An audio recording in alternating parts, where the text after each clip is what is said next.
You haven't spoken publicly, really, until today, and just to either of you, why are you breaking your silence? What do you want people to know? Well, for starters, Brooke, Cindy and I knew the day we met Otto at the airport that we were gonna share our experience. The horribleness of what North Korea did to him was so devastating to our family that we experienced a shock that I have never experienced in my life. As a family, we needed to come together and process this as best we could, and over the past 3 months, we've started the grief process. My kids, Austin and Greta, are amazing, and now we see North Korea with the tensions claiming to be a victim, and they're claiming that the world is picking on them. And we're here to tell you, as witnesses to the terror of their regime, North Korea is not a victim. So we felt it was time to tell the truth about the condition that Otto was in. Let's start there. Mrs. Warmbier, if you don't mind, just tell me about the day. Sure. That you saw him. In the morning of the day that he was going to be medvaced home, Senator Portman called us to tell us we weren't sure that North Korea was going to release him, even though we knew he was in a coma and that he had been in a coma pretty much shortly after his trial.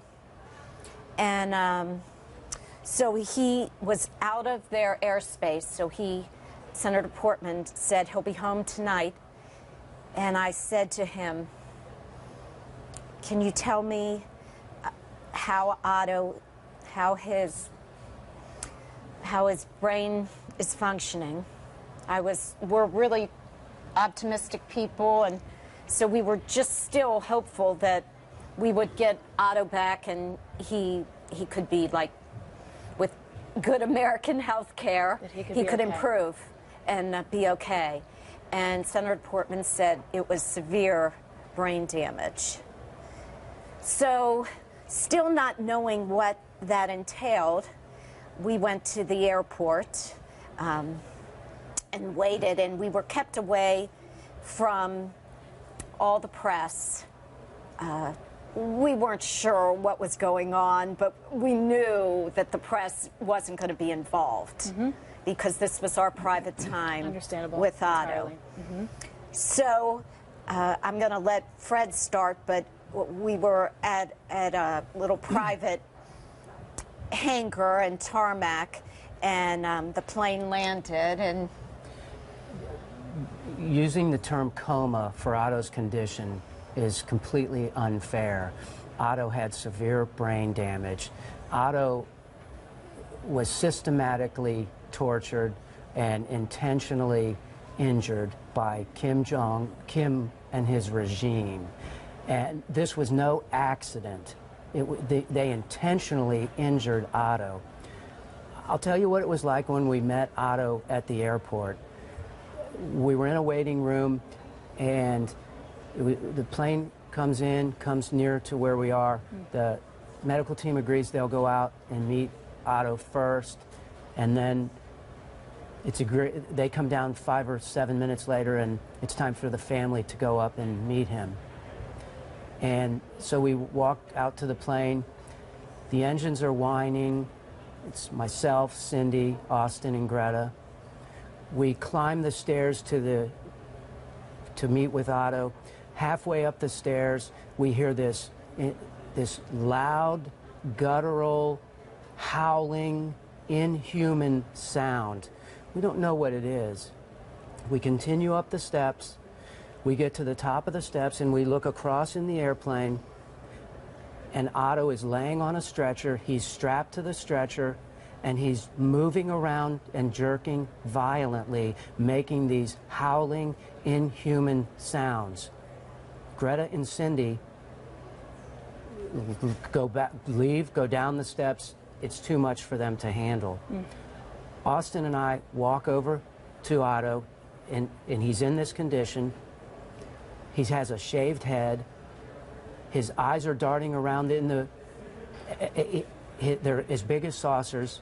He's blind, he's deaf, he's got a feeding tube, and we kneel down and we hug him and try to connect with him, and he's a complete vegetable.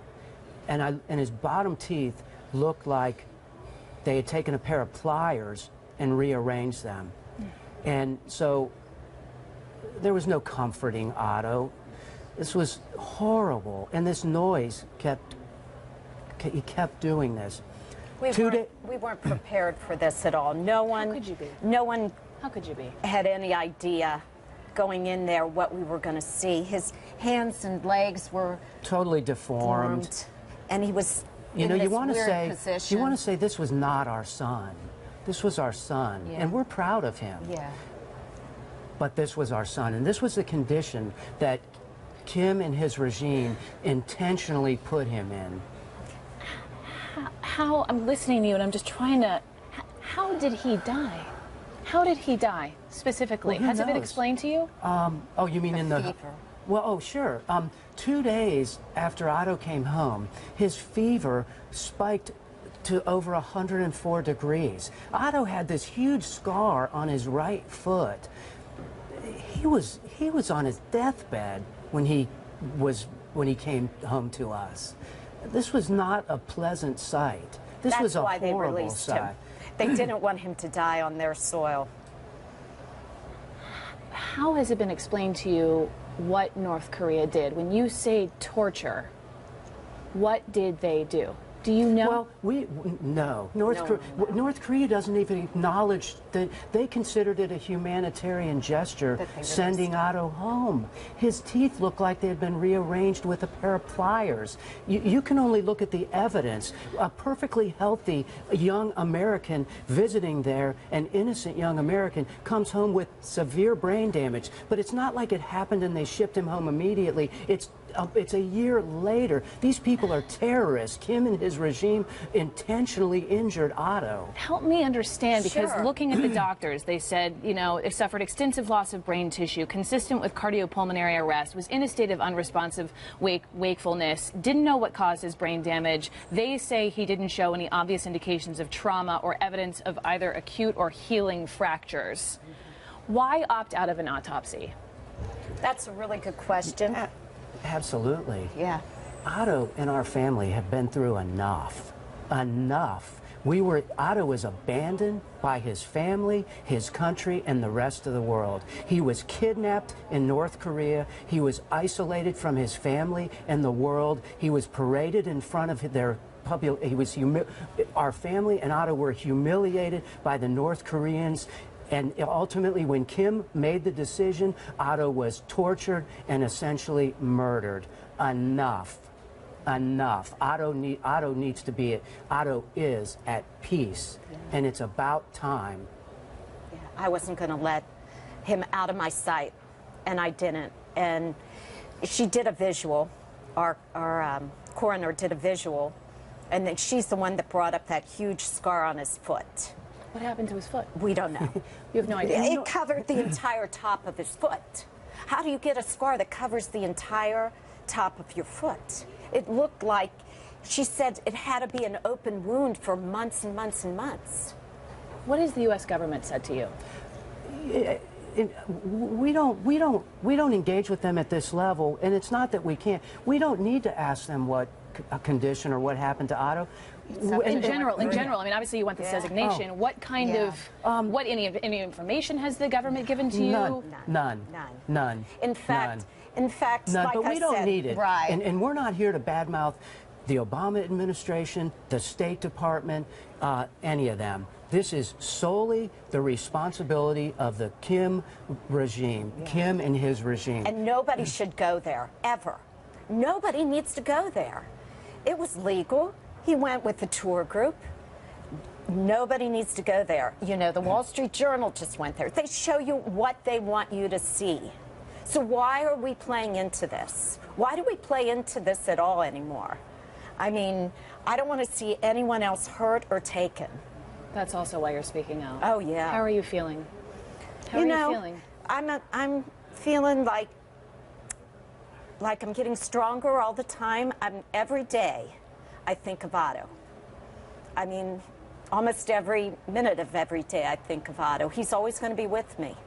It's a wonderful memory. And I don't want to remember Otto in North Korea or in the hospital. I have enough fantastic memories of the 21 years we had together. So can we end on that? Can I just, in my last 2 minutes? Sure. Can you Absolutely. tell me about Otto? What do you think about in your bones about your son? He was a good boy. He was all boy. So again, when you have to remind yourself that he wasn't perfect and that he would call you up and talk, and then you realize he's scamming you because he wants to borrow money or something. So he was all boy. But he was loving and kind, and we just we had fun together, and we were older when we had kids. We wanted to be a part of our kids' lives. We're currently a part of our other kids' lives. And so we have no regrets. I can honestly say that. And I would point out, when Otto was kidnapped, our family got together and we had to make a decision on how we were going to move forward with this new situation. And we also had to do it again, by the way, when Otto was sent home and ultimately passed away and we buried him. We had to make a decision on how we're going to move forward. And we said, Otto's death and circumstances are not an excuse to fail. And then if the reverse were true and Cindy and I were killed, we would need Otto to carry on, to be a positive person, and to do the absolute best that he could in life. And that's what we're charged with as well. Yeah. And we're proud. We're proud people. No, proud people, proud parents. I have 20 seconds left, just finally, to hear from a mother's voice about her son. I have so many great stories, but I'll share this one. Fred and I, for our, I think it was our 25th wedding anniversary, we went to Glacier National Park, and Otto was in charge of the other two younger kids, and he wanted to give them a special day. So he took them to a gorge, hiking at a gorge, just on a day trip, and brought them back, and he surprised them, and he told us he was going to do it. But that's what he was. He was a giver. He never complained about taking care of the kids, and he just gave them a great day that they'll remember. Mr. and Mrs. Warmbier, thank you so much. You're welcome. I am so sorry. Your message is heard.